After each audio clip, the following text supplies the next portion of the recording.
కాబట్టి మీరు మీ కుటుంబాలు, మీరు మీ తరాలు, మీరు మీ వంశాలు భూమి మీద సకల విషయంలో కనపరచబడుతూ ఆశ్రదించబడుతూ తరతరాలుగా దేవుని మహాప్రభుత్వం నిండబడుతూ ఉన్నతమైన కృప పాత్రులుగా ఉందిరుగాక. ఆమేన్. హల్లెలూయా, హల్లెలూయా, హల్లెలూయా. ఆ దేవుడి స్తోత్రాలండి. నా దగ్గరికి చాలామంది వస్తారండి.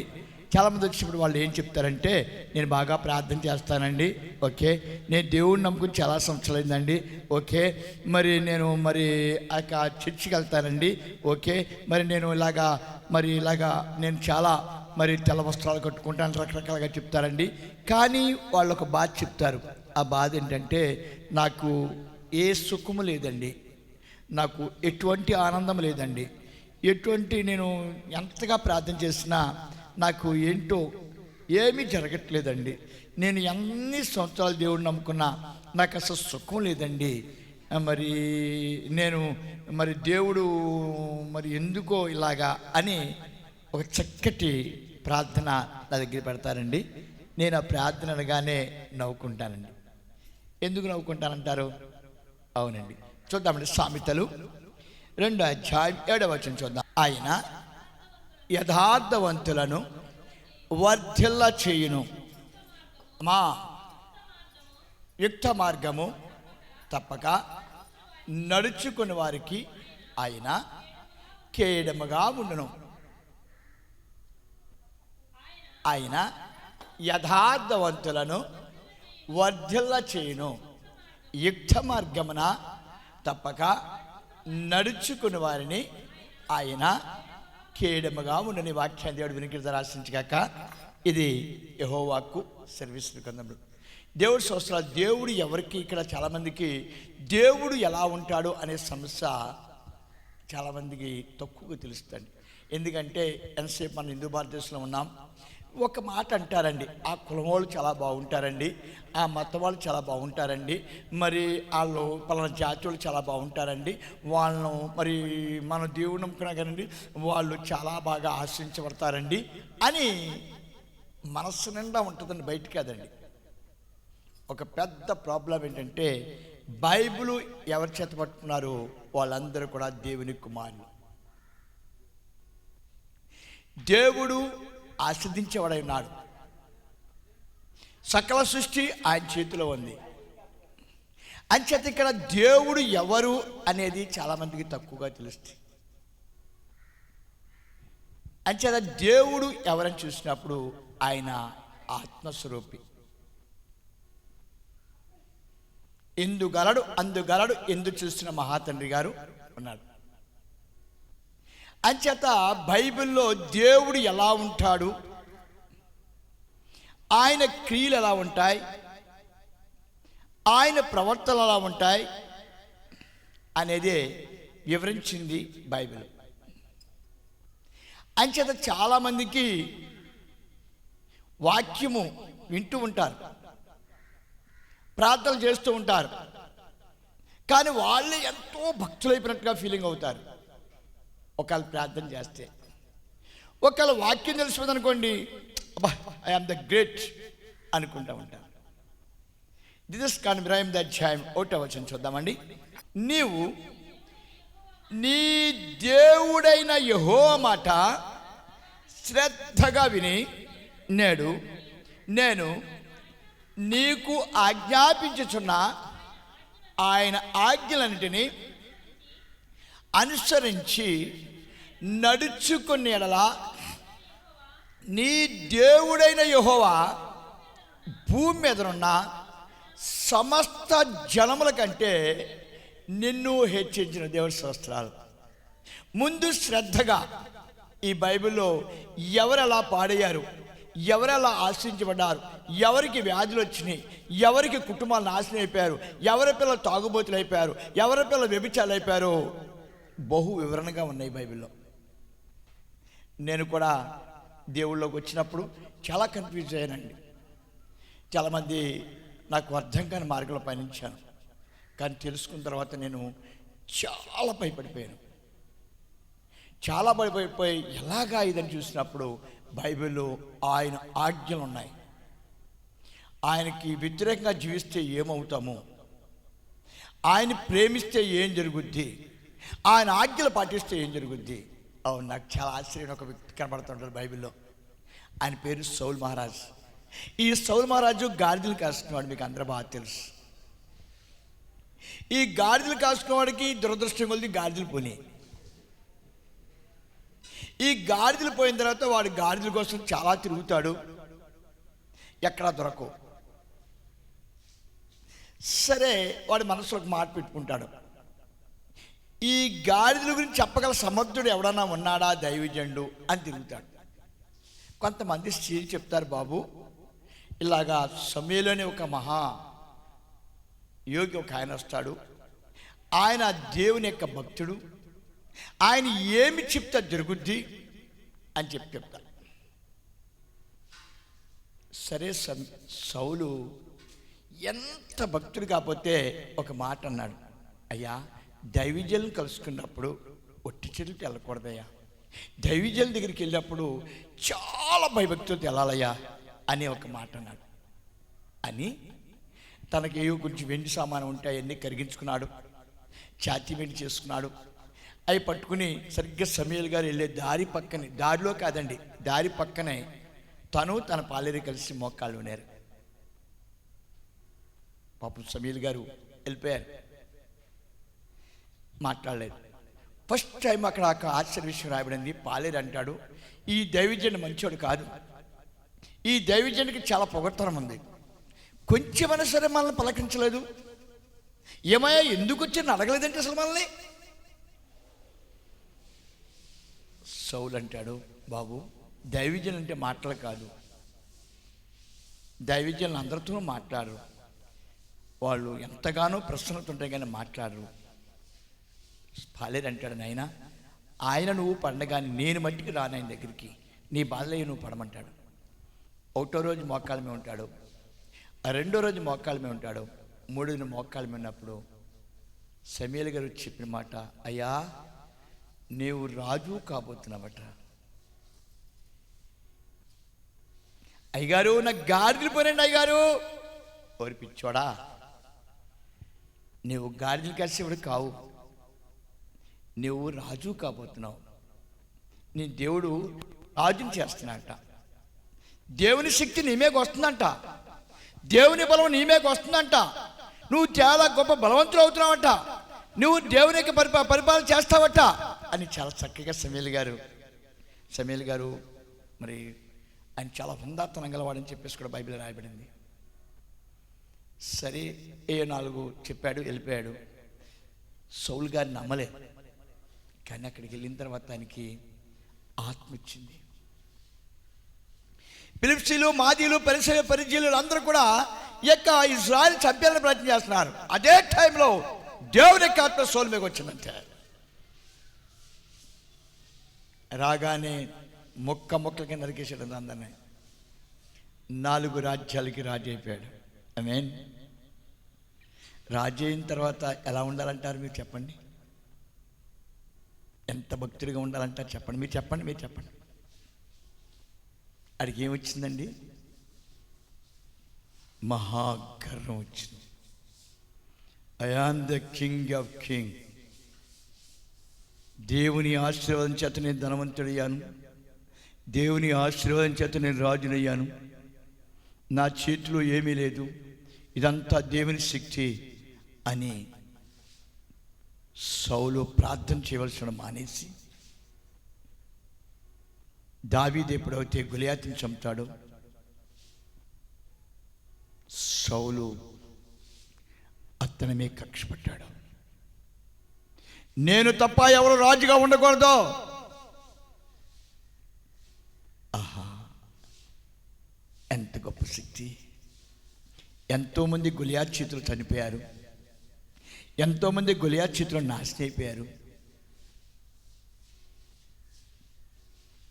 ఇక దావీదు చేతులు గొలియాతు చనిపోయాడు. ఎంత గొప్ప శక్తి! ఒకప్పుడు నేను గాడిదలు కాసుకున్నప్పుడు ఆయన శక్తి వచ్చినప్పుడు నేను రాజునయ్యాను, ఫిలిష్తీయుల్ని, మాదీయుల్ని, పరిజీయులను అందరూ కూడా చంపేయగలిగాను. దేవుడు నీటి నాన్న దావీదు కూడా అటువంటి శక్తిని ఇచ్చాడు. నా దేవుడు సజీవుడు అనుకోలేపాడు. నా పదవి గొప్పది, నా జ్ఞానం గొప్పది, నా తెలివి గొప్పది, వెంటనే దెయ్యం పట్టుకుంది. ఈర్ష్య ఎక్కడుందో దెయ్యాలు అక్కడ ఉంటాయి. ద్వేషం ఎక్కడుందో దెయ్యాలు అక్కడ ఉంటాయి. దెయ్యాలు ఏం చేస్తాయి అనేది చూసినప్పుడు ఆదికాండం 3వ అధ్యాయంలో చూపించాడు దేవుడు. దెయ్యాలు కుటుంబాలు నాశనం చేస్తాయండి, రాజ్యాలు కూలదీసేస్తాయండి, దేవుడి నుంచి దూరంగా తీసుకెళ్ళిపోతాయండి, రోగగ్రస్తులుగా మార్చేస్తాయండి, తాగుబోతులుగా మార్చేస్తాయండి, వ్యభిచారులుగా మార్చేస్తాయండి దెయ్యాలు. సౌలు మూలంగా దేవుడు ఎంతో ఆనందం చూస్తున్నాడు. సౌలు పూర్తిగా ఈర్ష్య, ద్వేష, మత్సరాలతో కొట్టబడుతున్నాడు. సౌలు దెయ్యం పట్టుకున్నది. దావీదు వచ్చి పాట పాడుతున్నాడు. ఏమని పాట పాడుతున్నాడు? యెహోవా నా బలమా, యథార్థమైనది నీ మార్గం, పరిపూర్ణమైనది. ఏమన్నాడమ్మా? నీ మార్గం. ఎప్పుడైతే ఈ మాట వింటున్నాడో, ఈ పాట వింటున్నాడో, అవును కరెక్టే, ఒకప్పుడు నీ గాడిదలు కాసుకునేవాడిని, ఎంతగా దేవుడు ఆశించాడు, దేవుడు బలవంతుడు, ఆ దేవుడు చాలా శక్తివంతుడు అనుకోగానే దెయ్యం వెళ్ళిపోతుంది. మళ్ళీ ఇంట్లోకి వెళ్తున్నాడు. ఇంట్లోకి వెళ్ళగానే మనసులో నేను ఎంతో గొప్పవాడిని, నాకెవరు ఎదురుంటానికి వెళ్ళాను, I'm the great and great, నాకెవరు ఎదురు మాట్లాడటానికి వెళ్ళాను, నేను గొప్ప రాజుని, ఐఎమ్ ద గ్రేట్. మళ్ళీ దెయ్యం పెట్టేసుకుంది.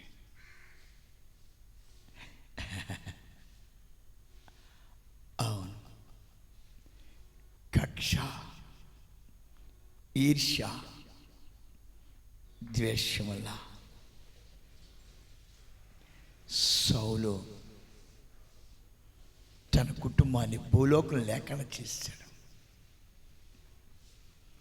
సౌలు ఆత్మహత్య చచ్చిపోయాడు. సౌలుకి దేవుడు తెలుసు, చాలా భక్తుడు. దేవుడు ఎంతగానో ప్రేమించాడు సౌలుని. ఇశ్రాయేలు పైన అధికారం చేశాడు సౌలుని. సౌలు ఎప్పుడైతే గొప్పోడయ్యాడో, ఆశ్రయించి దేవుని మర్చిపెట్టాడు, శక్తినిచ్చిన దేవుని విడిచిపెట్టాడు. సౌలు భయంకర మరణాన్ని పొందాడు. అందుకే ఎందుకు నువ్వు భయపడుతున్నావు? నీకు నేను తోడుగా లేనా? ముందు దేవుడు ఎవరికి తోడుగా ఉంటాడో, దేవుడు ఎవరిని బలపరుస్తున్నాడో వారి లోకంలో చాలా గొప్పవారిగా ఉంటారు. అందుకే నేను ఆశ్చర్యపోతూ ఉంటాను. చాలామంది దైవజనులు సంఘాలు తిట్టడం, చాలామంది దైవజనులు మామూలు సేవకులు తిట్టడం అనుకుంటూ ఉంటాను. ప్రభువా, వారిని క్షమించవా? ఎందుకు తెలుసా? వాళ్ళకి ఈర్ష్య వచ్చింది. చూద్దామండి ఒకసారి. ప్రకటన 1వ అధ్యాయం 17వ వచనం చూద్దాం. నేను ఆయన్ని చూడగానే చచ్చిన వాని వలె ఆయన పాదం వద్ద పడి ఉంటేనే ఆయన తన కుడి చేతిని నా మీద ఉంచి నాతో ఇట్లనెను, భయపడకము, నేను మొదటివాడను కడపడివాడను. ఇంకా మరణం లేదానికి, సజీవుడు, ఉన్నవాడు అనేవాడు. ఏం చెప్తున్నాడు? 7 నక్షత్రాలు, 7 సంఘాలు కడతాను. సంఘము నక్షత్రాలు ఉంటాయి, దైవజనులు ఉంటారని చెప్తున్నాడు దేవుడు. ఆయనకి వ్యతిరేకంగా మనం మాట్లాడటం వల్ల మనం తెచ్చుకునే ఆ భయంకర శిక్ష, అని చాలామంది ఆ భయంకరమైన చీకట్లో కలిసిపోతూ ఉంటారు. అందుకే మార్కు సువార్త 16వ అధ్యాయంలో శిష్యులతో అంటాడు, నేను మీతో వస్తాను, అద్భుతాలు సూచికలు చేసి నేను మిమ్మల్ని నడిపిస్తానని చెప్పాడు. అంతేగాని మీరే వెళ్ళిపోయి ఏదో చేయమని చెప్పలేదు దేవుడు అని చెప్తున్నా. ప్లేరా ఆయన మనతో ఉంటే మనం బలవంతులుగా ఉంటాం. ఆయన మనతో ఉంటే చాలా శక్తిమంతులుగా ఉంటాం. ఆయన మనతో ఉంటే మనం ఏదైనా చేయగలుగుతాం. అంచేత అపొస్తలుల గారి 10వ అధ్యాయంలో ఆయన 36వ వచనం అంటాడు, ఆయన పరిశుద్ధాత్ముడై ఆయన దేవుని చేత ఆజ్ఞ పొందుకొని ఆయన మాతో నడుస్తున్నాడు. అనేక మందిని చీకట్లోంచి వెలుగులో నడిపిస్తున్నాడు. అనేక మంది పాపాలు భరిస్తున్నాడు. అనేక మంది శాపాలు భరిస్తున్నాడు. అనేక మందికి విమోచనిస్తున్నాడు. ఎవరు అంటే రక్షకుడు.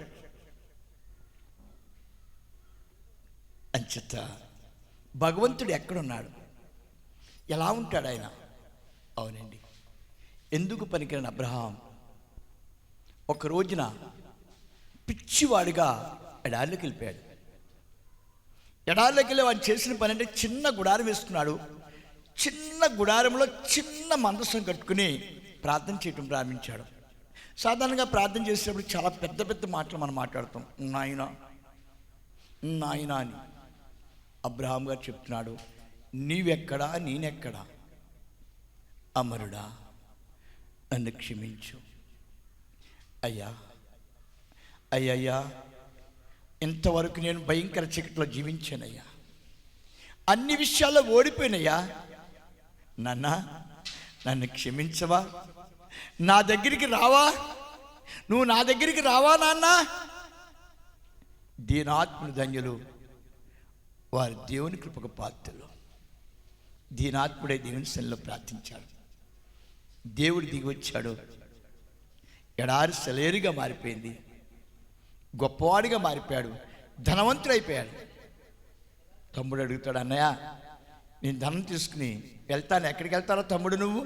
నేను ఐగుప్తు నగరం వెళ్తాను అన్నయ్య. అది సొదొమ గొమొర్రా వెళ్తాను అన్నయ్య. ఆహా, ఏ అక్కడ ఏంటి?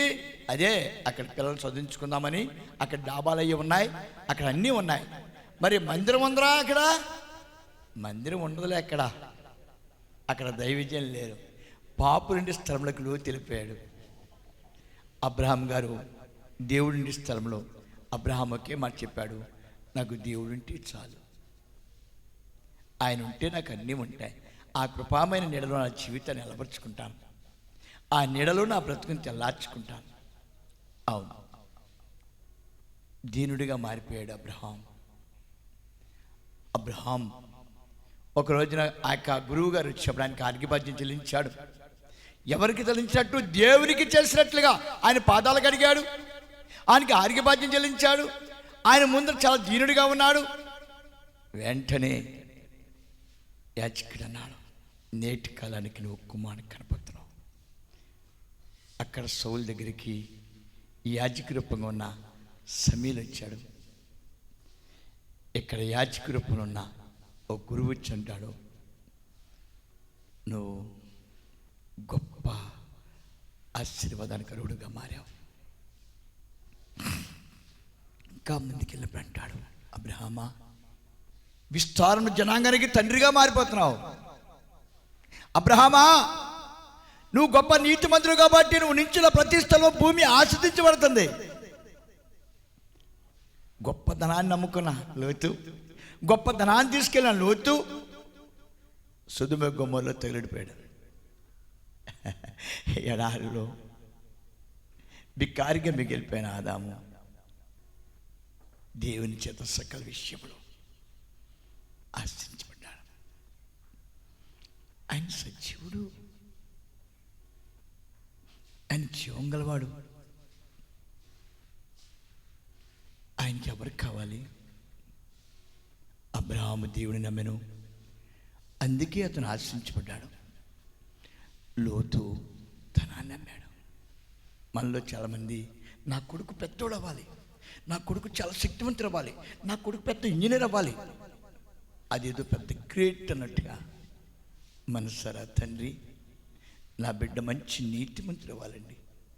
నాయనా నా బిడ్డ, అయ్యా ఎక్కడున్నా నా బిడ్డకు నువ్వు తోడుగా ఉండవా? నా బిడ్డని పాపం చేయకుండా కాపాడవా నాయన? పాపం చూడకుండా కాపాడవా? ఉన్నవాడు అనువాడు సజీవుడు, నీవు లేని స్థలం లేదు నాయన. అందుకు నా బిడ్డ ఏ స్థలంలో ఉన్నా, ఏ చీకట్లో ఉన్నా, ఏ అంధకారంలో ఉన్నా, చాలామందికి నించిన స్థలం ఏంటో తెలియదు. మన చుట్టూ పాపం ఉన్నది, మన చుట్టూ చీకటి ఉన్నది, మన చుట్టూ అంధకారం ఉన్నది. ఈ అంధకార బంధరమైన జీవితంలో మనం వెలుగుగా జీవించాలంటే, వెలుగు సంబంధాలుగా ఉండాలంటే మనకు ఆయన కావాలి. అందుకే మహాతండ్రి అంటాడు, నన్ను ప్రేమించేవాళ్ళు, నా యందు విశ్వాసం గల వాళ్ళకి నేను ఎప్పుడు కూడా దట్టిగా ఉంటాను. వారిని పాపం చేయకుండా, పాపంలో పడకుండా, పాపం చూడకుండా కాపాడుతాను. అందుకే చాలామంది అంటారు, నేను అసలు మందు కొట్టనండి అంటారు. మందు కొట్టపడం కారణం లేదండి, మందు కొట్టకుండా కాపాడుతున్నాడు. అయ్యా నేను అసలు లైఫ్లో అసలు రెండో స్త్రీని ఎరగనండి. నిన్ను అలా కాపాడుతున్నవాడు గొప్ప దేవుడు అని చెప్తున్నా. పేర చాలామంది దేవుడు ఎలా ఉంటాడు అనేది వారికి తెలియక ఈ లోకంలో చాలా శ్రమలు అనుభవిస్తూ ఉంటారు. అందుకే ఇక్కడ చెప్తున్నాడు, యథార్థవంతులను నిత్యమని తోడుగా ఉండి వారిని కనపరుస్తాను. అందుకరా మనము ముందర దేవుని పాదాల దగ్గర చేరేవాళ్ళుగా ఉండాలి. లోకంలో ఎంత గొప్పవాళ్ళుగా ఉండాలి కాదు, దేవుని కనపరిచే వాళ్ళని దేవుడు కనపరుస్తాడు. దేవుని ప్రేమించే వాళ్ళని దేవుడు ఆశ్రయిస్తాడు. అందుకు నా ప్రియ బిడ్డ, నీ జీవితంలో నీ దేవునికి తోడుగా ఉంటే, నీ జీవితంలో నీ దేవుడు నీతో సవాసం చేస్తామంటే, నీ పిల్లలను ఏ పాపలు పడకుండా నిత్యము కాపాడుతామంటాడు. చాలామంది మాకు చాలా ఆర్థిక పరిస్థితులు ఎదురవుతున్నాయి. నా ప్రియ బిడ్డలారా, భూమి ఆయనది, ఆకాశం ఆయనది, ఆయనకంటూ కొదవైనది ఏదీ లేదు. నేను చాలా ఆశ్చర్యపోతానండి. ఐగుప్తు దగ్గర వెళ్ళినప్పుడు, ఇశ్రాయేలు బయలుదేరుతున్నప్పుడు, ఇశ్రాయేల్ రాజ్యం మీద యుద్ధం చేసినాయి వేయండి, దోమలు, నల్లులు, కప్పలు, ఆమె మిడతలు, చీకటి, పురుగులు ఐగుప్తు రాజ్యం మీద యుద్ధం చేసినాయి. సముద్రం దగ్గరికి వచ్చినప్పుడు సముద్రం రెండు పాయలుగా విడిపోయి నమస్కారం పెడతాయి ఇశ్రాయేలుకు. నా పిల్లరా, మరొక్కసారి మీకు అందరికీ నేను వందనాలు చెల్లిస్తున్నాను. నువ్వు గనక దేవుని ప్రేమించగల శక్తి నీకుంటే, దైవాజ్ఞను పరిపాలించగల శక్తి నీకుంటే, ఈ లోకంలో శత్రువుల మధ్య నువ్వు విజయాన్ని చూస్తావు. ప్రార్థన చేసుకుందామండి. ఆది సంబూతుడైన వాడానికి వందనాలు బాబు. క్రైస్తవుడంటే పరిశుద్ధుడు. క్రైస్తవుడి కోసం నీవే నీ ప్రాణాన్ని తీసుకుని ఈ లోక రక్తాన్ని దానంగా ఇచ్చి విమోచనిచ్చి రక్షించుకున్నవాడు. మమ్మల్ని దరిద్రం చేయడం కోసం కాదు కదా, మమ్మల్ని లోకంలో శాపగ్రస్తులుగా వదిలేయడం కోసం కాదు కదా, సర్వలోకానికి మరిగై మాకు ప్రత్యక్షమయ్యావు. కనుక ప్రభు, ఆనాడు అబ్రహాముని నమ్మాడు, అన్నీ పొందుకున్నాడు. ఈనాడు కూడా మనసారని నమ్మగల శక్తిని దయచేయండి. నమ్మిన అబ్రహాం పొందుకున్న దీవెనలు మేము పొందుకోవాలంటే, నమ్మిన అబ్రహాం పొందుకున్న ఆ గొప్ప ఆశీర్వాదాలు మేము పొందుకోవాలంటే మాకు విశ్వాసం దయచేయండి. ఈ టీవీ ప్రోగ్రాం ద్వారా ఎంతమంది అయితే నీ మాటను వింటున్నారో వారందరికీ నీ విశ్వాసాలు ఇచ్చి, వారు ప్రార్థిస్తుండగా వారి కుటుంబాలు గొప్ప ఆశీర్వాదాలతో, గొప్ప దీవెనలతో, నూరంతల కృపలతో నింపి శాశ్వత కృప ఆశీర్వాదాలతో కలకాలం క్షేమంగా ఉంచమని నీ అమూల్యమైన దీవపదాలు సమర్పిస్తూ యేసు నామములో వేడుచున్నాం తండ్రి, ఆమేన్. హల్లెలూయా, హల్లెలూయా, హల్లెలూయా.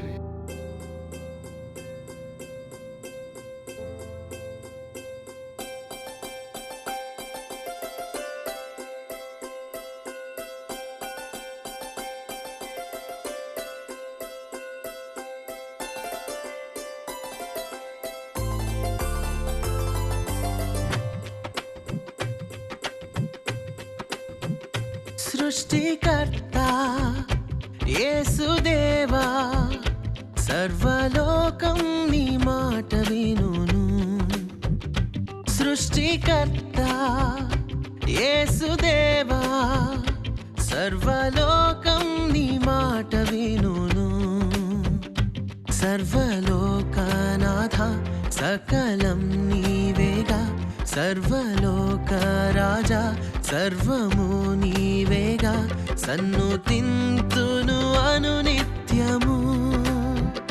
సృష్టికర్త యేసుదేవా, సర్వలోకం నీ మాట వినును.